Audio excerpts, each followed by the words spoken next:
Hi guys, it's Carlita. It's another day, another reaction video. So for today's video, ito most requested to na bigyan ko ng reaction. And ayun, actually, morning pa lang and papunta na ako ng work. Pero isisingit ko to sa aking schedule for today. Kasi ilang viewers ko na yung nagre-request nito. And gusto ko mapagbigyan sila. So, before I go to work, bigyan ko muna 'to ng reaction video. So, for today's video, hindi ko na 'to patatagalin. I'm gonna react to Scene Drop, Mutya ng Section A Book 2, The Dark Side. So, ayan, parang nakaraang linggo 'to lumabas, eh. So, everyone's asking na magbigay ako ng, reaction video. So, today gagawin ko na 'yan. And before anything else, kung hindi ka pa nakapag-subscribe sa aking channels, please do so and paki-support na rin ako sa Patreon. 'Yan, kung nasaan man 'yon, Patreon ko. 'Yan, meron akong mga Ashras exclusive content diyan makikita. So, keepers, please support my, Patreon channel, please. Okay, so 'yun na nga guys, magre-react na ako dito. Um I'm so excited kasi, though hindi ko pa talaga siya napanood talaga yung first, parang season nito. Dadating din tayo diyan, talagang sobrang busy lang dahil sa work, dahil, holiday season na malapit na, so ang daming ginagawa. So, kinda talagang pinupukpok ko lang yung schedule ko. So ayun, guys, without further ado, let's react to Scene Drop, Ang Mutya ng Section E, Book 2, The Dark Side. Okay, JJ. Grabe naman yung school nila. Engage ka na kay Yuri, kaya kalimutan na natin. Okay. So sa book 1 is na-engage siya kay Yuri. So forget about Keith. Eto mas curious ako kasi 'di ba sila yung, magka-partner dito, pero sa book 1 hindi sila nagkatuluyan? Ibig sabihin ba nun hindi sila nagkatuluyan? So it kinda spoil me sa book 1, pero okay lang kasi mas lalo akong naku-curious kung ano nga ba yung ang mutya ng Section E, 'di ba? So, guys, sorry sa buhok ko kasi naka-electric fan ako para hindi pulsing.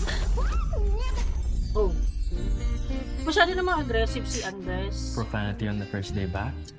Wow, Or na-miss mo na grabe naman yun. Scene drop nga ang talaga. lips mo? Ah, Kiefer! Tigil mo na to. sumayad ba? Check nga natin. With lip gloss pa yung talagang nag-lip gloss ka pa, girl. Parang alam niya na yung mangyayari kaya nag-lip gloss si Kalimutan na Ashley. natin yung Kiefer. Profanity on the first Legit day yung back? gulat niya. Or na-miss mo na ang lips mo? Kiefer! Tigil mo. Mo na ang lips mo? Hinahuli. Why, Kiefer naman eh? Stop what? Ito! Bakit ang sexy nung boses ni Andres? Yung pagkakasabi niya, stop what? Ito ginagawa mo. Huwag mo na ako landiin. Wow, What's wrong kung landiin kita? grabe naman makatiti. What's wrong kung landiin ko yung mahal ko? Mali kasi. Parang Dipin- niloloko Deep inside, kinikilig si girl. ko si Yuri. Engage na kami. Iwan mo na ako. Niloloko? We're not in a relationship. Kaya paano natin siya niloloko? You're not cheating on Yuri. Because we are not in a relationship.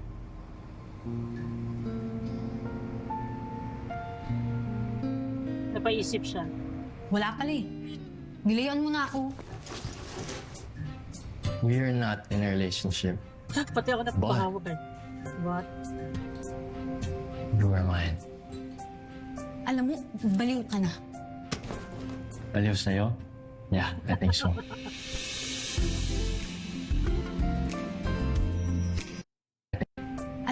Baliw ka na. Baliw sa'yo? Yeah, I think so. Yung scene nag-e-elevate yung kilig, eh, 'no? Ah.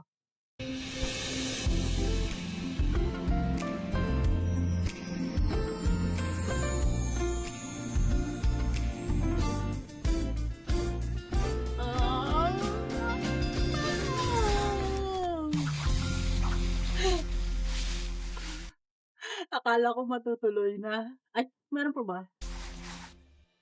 So, wala na. So, yun guys, akala ko matutuloy na yung scene na yun. So, ayan, grabe. Yung yung boses ni Ashress napaka-sexy, ano bang tawag dito? Parang alluring. Tapos maangas, 'di ba? Tapos natatawa ako kay Ashlyn kasi kitang-kita, obvious na obvious yung lip gloss niya. Parang parang alam niya makakasalubong niya si Kiefer at alam niya nga hahalikan siya. So, ready si girl and grabe yung kilig 'no, nag-e-elevate and napaano talaga ako sa huli na akala ko magki-kiss sila pero siyempre scene drop 'to, binibitin tayo ng, ang mutihan ng Section E.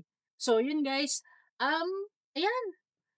Grabe naman yun, wala pang 2 minutes pero ang intense na nung scene na yun and nandun pa rin sila siyempre sa classroom, yung settings nila and ba't parang ano, parang nag-gain ng weight si Andres, mas lalo siyang gumwapo and naging hot. Tapos yung ganun yung boses niya. So, ayan and merong konting spoiler. Para sa'kin lang 'yun kasi hindi pa ako nakapanood nung, um, book 1. So ayan, grabe gusto ko talaga mapanood yung ano niya, yung series niya. Hindi lang ako makahanap or hindi pa ako naka-subscribe sa Vivo One. Kung merong account sa inyo pahiram, joke lang. So ayan, titingnan ko kung kailan ako makakapag-react dun sa series and gustong-gusto ko siyang panoorin. Medyo busy lang ako ngayon kung mapapansin niyo. And yun, um, alam ko excited na rin kayo sa book 2 na 'to and for sure, tatangkilikin 'to ng mga tao and magugustuhan 'to ng mga tao, lalo na yung mga keepers. Mas dadami pa kayo, mas madadami pa tayo. Ini-include ko na yung sarili ko sa mga keepers. So, ayan guys, thank you so much for requesting this scene drop, 'yan. 'Yan ha, napagbigyan na kayo and abangan niyo ang pag-upload nito and ayun guys, thank you sa pag-support and sa pag-comment and if meron pa kayong gustong i-request na bigyan natin ng reaction video, just comment down below and click niyo na yung bell button diyan para kapag meron akong bagong content, about Ashdress na-notify kayo. So yun guys, thank you so much again and yeah, until next reaction video, bye!